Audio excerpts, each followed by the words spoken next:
Hi everybody, I'm Jim Skelly and this is the Global Conversation. We're starting our 12th semester of the Global Conversation, and I just wanted to welcome all of you who've already joined and signed into the course. There's still some more to come. There are about 60 active students plus the teaching assistants already enrolled. We have a very big cohort, and I want to welcome all of you from LCC, International University in Lithuania. We're delighted again to have you, and Professor Mininger, who is a really fine guy. I'm delighted to be working with him again. We also have a fairly strong cohort of students here at Juniata College in Pennsylvania in the United States. I'm sitting in my office at the college. I had previously organized this course from the University of Ulster in Northern Ireland, and I'm now sitting here as the director of the Baker Institute for Peace and Conflict Studies. And one of the issues that I will talk with you about, before we go any further, let me welcome Chloe from the Byrne College of Art, who's one of our more interesting students joining us this semester. We also expect that we'll have some students from the Universidad Veracruzana in Veracruz in Mexico, and we'll also have some students from the Institute for Social and European Studies in Kőszeg in Hungary. I think that should do it. All told, I guess we will have 75 or so students in total enrolled. This course is not like anything else you've taken, I would guess. And so let me tell you a little bit about its idiosyncrasies, if you will. If you go to the course homepage, you will see that we do not organize the course by weeks. We do so by themes. One of the reasons we do that is because students studying at various institutions, at different institutions, are on different time schedules. In other words, some people don't start their semesters until the middle of February. Some start them in early January. Some end them at the end of April. So there are all these complications, and we try to take account of that by giving you the possibility of proceeding to a certain extent, to a large extent really, at your own pace. The issue is to think about how long your semester is, how long the term is, and then to divide up the materials so that you can proceed and complete everything in the course by the end of the term. The other thing we try to do is take account of one of the most unique aspects of this course, take account of the different schedules people are on by your engagement in the study circles. So let me say a little bit about that, because that's one of the more unusual aspects of this course. The study circles are meant to contribute to this project of collaborative learning.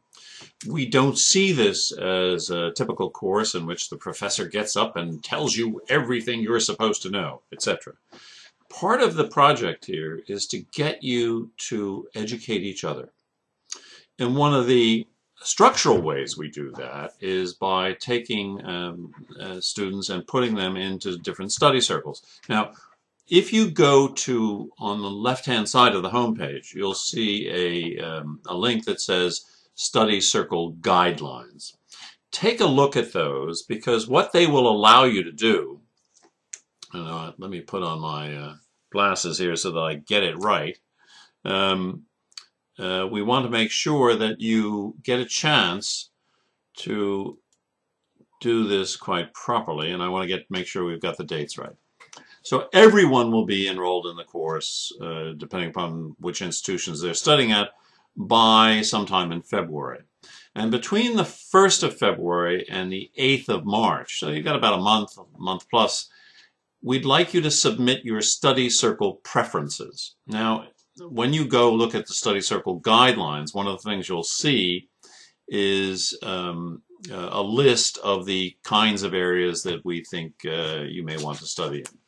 There are topics of study such as alternative energy, consumerism and globalization, global climate change, human population and international food production. Now, we might, because of the large number of students, we might add one or two other topics, but this should get you started anyhow. And the idea is for you to submit to us, very simply, what you should submit to us is your top choice, right, plus two other choices. If you have no choice, please, don't make a big deal out of it. Just say, I have no choices. I'll work in any one of those. They interest me. The reason is because we try to organize the study circles so that there's diversity of people. We don't want, for example, all the students here at Juniata College in the same study circle. We want them to be talking to students in Lithuania and vice versa, of course, Mexico, etc. So we try to create study circles that meet your interests, but at the same time also try to give you enough diversity in the study circle so that you'll be working with people in different parts of the world. Now, one of the things that I was saying, telling you about the dates, let me also suggest to you that one of the most important aspects of this is making sure you get your preferences to us. So anytime after the 1st of February, which is next Friday, please let us know. And you can even then start to research on your own your interests, because we'll start forming those circles shortly thereafter. You'll be assigned to the circles no later than the 15th of March. And then the project is to work on a common project, which you define, and maybe in association with one of the teaching assistants, and submit it to us by the 30th of April. Now, one of the things that you should realize about the teaching assistants are all students who have taken the course before, and this may happen to a couple of you new students as well. Some of them don't want to leave the course. They think it's an important course, because it's not just about something that you study in your academic world. This is a course about how we're living on the planet and the fact that we should all think about that and what we might do to make our habitation of this wonderful place sustainable.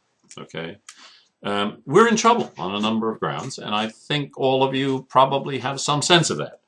And so, by way of taking care of these administrative issues, let me just say that if you have any questions, don't hesitate to email me or Ray Haggerty, who has sent you already some information, or Sadie Lutmer, who are the assistant course coordinators. Both Sadie and Ray have worked with me for several years, and I have to tell you that they're fantastic and they're very responsive, and any questions you have, please send them to them or to me. As you might imagine, I am sometimes a bit more busy than just about anybody I know. So it's a bit easier sometimes if you just send things to Ray or copy Ray or Sadie, because you're liable to get a much quicker response, although I do try to respond as quickly as I can as well. Now, let me just go back to the course for a minute, take a look here, put the specs on. A couple of things. The other thing I hope you do. Already today, Shanna, one of the students here at Juniata, Shanna Law, has posted a satire involving recycling on one of the general course discussions. You can do the same thing. You can also reply to what Shanna has posted. Get into conversation with others. Find the things that are really concerning to you. Maybe there's a local issue that you'd like some input from somebody who's in another part of the world. Any of those kinds of things, please go ahead and post, because this is supposed to be the global conversation, okay? So it's important, it's really important to just be active. The other thing I want to recommend to you, some people are shy. Don't worry about your English. If your English is not your first language, don't worry about it. Nobody cares. We're grand and we can figure out what you're saying, and don't be shy. That's the point. And if you haven't posted a profile photo of yourself and told a few things about yourself, it doesn't work as well as if you do. Um, we all treat the global conversation as though it's Facebook or something. Not that I know that much about Facebook, but use it as a social networking site around environmental issues, and especially around the specific issues that we're covering in this class. Okay, that's real important that you start talking to each other. Don't be afraid. Just dig in there. And the other thing, as I say to my students here, some of these issues, if you study them enough, some of these issues you come away and say, oh my God, it's really depressing.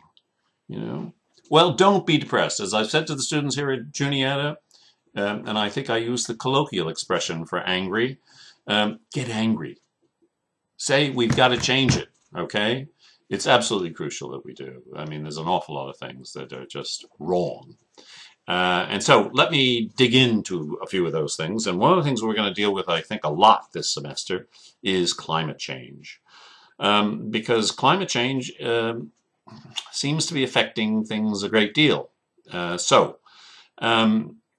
One of the things that's just out is the story about the increasing global food crisis, right? Because why? More heat waves, more climate disruption. We think that the harvest of a number of key crops will fall dramatically. And if you look at what's happening, for example, in Australia, where they had temperatures of 50 degrees centigrade, which is really hot, you guys. For those of you who don't do centigrade, that's over 120 degrees Fahrenheit, right? So the heat in Australia right now, it's not exactly a place I want to be, right? And some research, there's new research out that corn growing in France, they predict losses of up to 12% in the next 20 years. A second longer-term study published on Sunday indicates that without action against climate change, wheat and soybean harvests will fall by up to 30% by 2050 as the world warms. And guess what, folks? How many more people do we have on the planet every day? A little over 200,000. And we're going to have to figure out how to feed them. Some of you may have noticed from some of the things I've posted previously, we're going to need a lot more food regardless as the population increases. But even now, of the 7+ billion people on the planet, about 1 billion, about somewhere around 15% of the world's population, don't get enough food to eat every day. And of course, in some countries, they throw food away regularly. United Kingdom and the United States being big offenders. Okay, so just keep that in mind. Now, another thing that's happening is that with regard to climate change, the big report on climate change was done in Britain a couple of years ago. It was a look at the economic consequences of climate change. And it was the study was chaired by Lord Nicholas Stern. Now, Lord Stern has been speaking at the Davos meeting, the World Economic Forum, in the last couple of days. And here's what he says. He says, and his report was pretty tough, but his report is that looking back, I underestimated the risks. The planet and the atmosphere seem to be absorbing less carbon than we expected, and emissions are rising pretty strongly. Some of the effects are coming through more quickly than we thought then. In the report that he did, which was published in 2006, they pointed to a 75% chance that global temperatures would rise by between 2 and 3 degrees above the long-term average. He now believes, and I quote, "We're on track for something like 4 degrees. Had he known the way the situation would evolve," he says, "I think I would have been a bit more blunt. I would have been much more strong about the risks of a 4 or 5 degree rise." If you want to read a book, I've recommended this to a number of people. It's the book 6 Degrees by Mark Lyness. Mark Lyness created a chapter around each 1 degree centigrade rise in global temperature above the 1990 standard. And what did Linnaeus find? He found that it gets pretty bad the higher up you get. And 6 degrees was all he went to. You should, I mean, there's a very interesting story, and again, this comes back to getting depressed as opposed to getting angry. Linnaeus, when he was first doing the research for this book, said he gave a talk in the Midlands of England, and afterwards he went to the toilet and overheard 2 men talking about his talk. And one was saying to the other, "I'm really sorry I took you here. I didn't realize it would be so depressing." And Linnaeus writes in his book, depressing? He says that's like going into the kitchen from your sitting room, seeing that the kitchen is on fire, and saying to yourself, "That's really depressing," and going back and sitting on the couch in your sitting room. That's the wrong response, folks. Don't get depressed, get angry, say we've got to change this, okay? Let's see. So take a look at what Nicholas Stern is saying. I will send you an email about this mini lecture of mine, and I will also send you some links about various matters, right? Let's see what else I have here for you. Oh, one of the things to look at, and this is very clear with regard to climate change, and that is that, and this is a study published in the journal Nature Climate Change, found that the heat thrown off by major cities on the United States' east coast caused winter warming across large areas of North America. In some cases, thousands of miles away from those cities.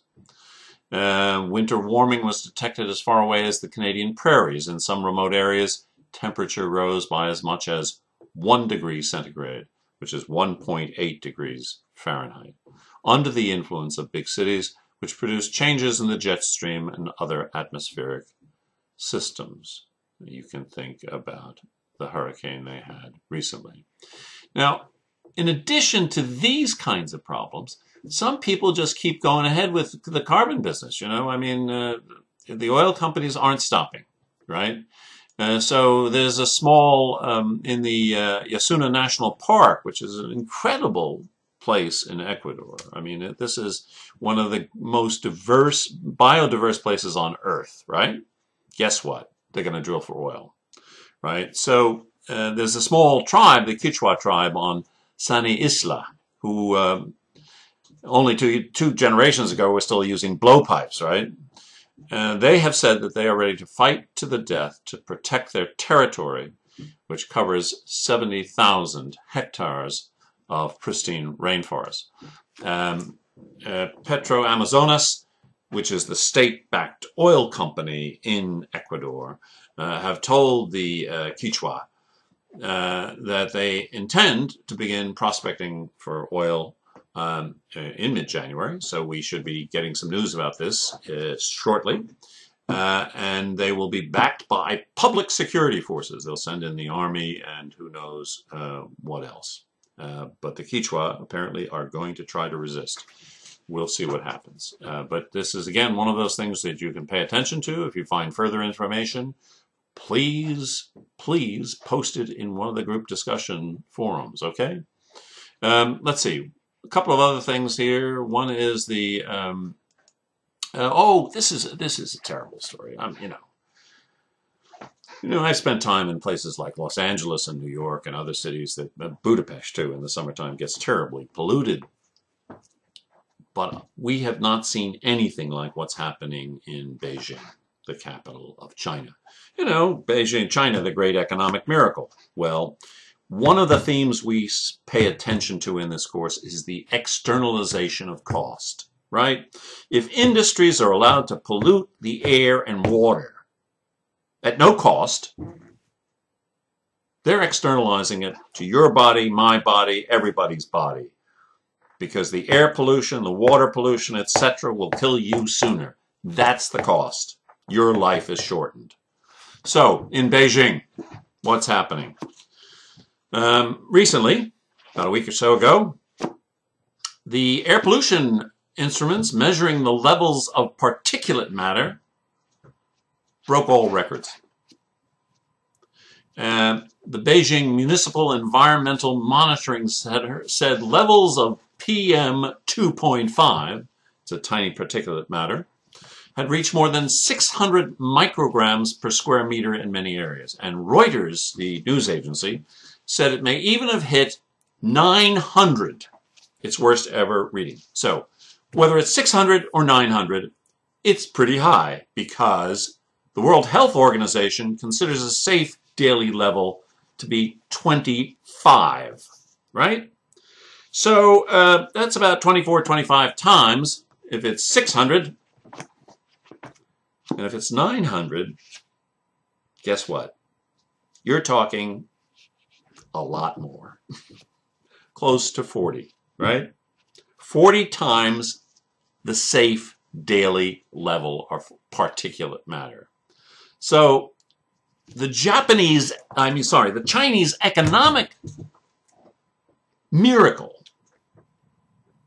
is fueled by externalizing the cost to the air and who knows what else, right? You'll find some stories, some video stories on the web pages. Please take a look at those. And please keep up with the readings. Let me say a word about the readings, because I do think they're important. The book by, let me go back to the main web page here. Let's see, the book by Lester Brown is called Plan B 4.0. And there's a note in the guidelines on how to get started that you can download Lester Brown's book for free. And you can download it in different languages, so choose the language that's best for you. The other two books, Alan Weissman's The World Without Us and Jared Diamond's book, are also very important. Please try to get copies of them. In Diamond's case, we also have a video lecture by him, a couple of themes into the course, so you might want to take a look at that, and it'll give you a sense of some of the key issues. He's looking at what happens when societies go beyond their environmental limits and what happens. The premier example is Easter Island in the Pacific, which is as isolated in the Pacific as we are on planet Earth in the universe. There's nowhere else to go unless you have your own spaceship. So be careful. Start thinking about these issues. And one of the things I say a lot is connect the dots. It's not just in one area that we need to improve, it's in all areas, right? So take a look at all of the things that are happening. I'll be sending you emails. Please stay in touch with us. Please post in the group discussion forums. And any questions you have, write to Ray, Sadie, or me. Let's really make this one of the best global conversations we've ever had. Thanks very much.